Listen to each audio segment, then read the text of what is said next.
योना उत्तरी इज़राइल राज्य का एक भविष्यवक्ता था। परमेश्वर ने योना को आदेश दिया कि वह महान नगर नीनवे जाकर वहां के लोगों को पश्चाताप का संदेश दे। उठ, उस बड़े नगर नीनवे को जा और उसके विरुद्ध प्रचार कर, क्योंकि उनकी दुष्टता मेरे सामने आ पहुंची है। लेकिन योना ने परमेश्वर की आज्ञा का पालन नहीं किया।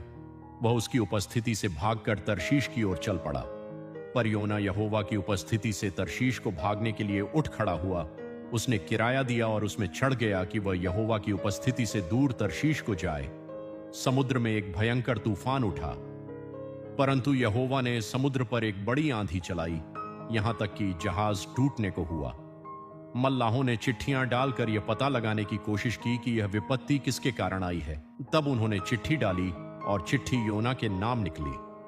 तब योना ने स्वीकार किया कि यह तूफान उसकी अवज्ञा के कारण आया है और उनसे कहा, मुझे उठाकर समुद्र में फेंक दो, तब समुद्र तुम्हारे लिए शांत हो जाएगा। जब उन्होंने योना को समुद्र में फेंका तो तूफान तुरंत शांत हो गया। तब उन्होंने योना को उठाकर समुद्र में फेंक दिया और समुद्र का क्रोध थम गया। फिर परमेश्वर ने एक बड़ी मछली को ठहराया कि वह योना को निगल ले, और योना 3 दिन और 3 रात उस मछली के पेट में रहा। यह असाधारण घटना इस कहानी का केंद्रीय भाग बन गई। यह परमेश्वर की क्षमा और दूसरा अवसर देने की प्रकृति का प्रतीक है। मछली के पेट से योना ने प्रार्थना की। तब योना ने मछली के पेट से अपने परमेश्वर यहोवा से प्रार्थना की। उसकी यह प्रार्थना पश्चाताप, नम्रता और परमेश्वर की प्रभुता की नई समझ को दर्शाती है। फिर यहोवा ने मछली को आज्ञा दी और उसने योना को सूखी भूमि पर उगल दिया। फिर यहोवा का वचन दूसरी बार योना के पास पहुंचा।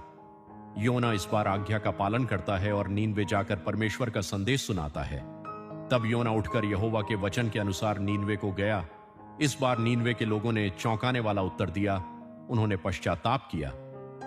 यह दर्शाता है कि जब कोई पाप से मुड़कर परमेश्वर की ओर लौटता है तो उसमें कितनी महान शक्ति होती है।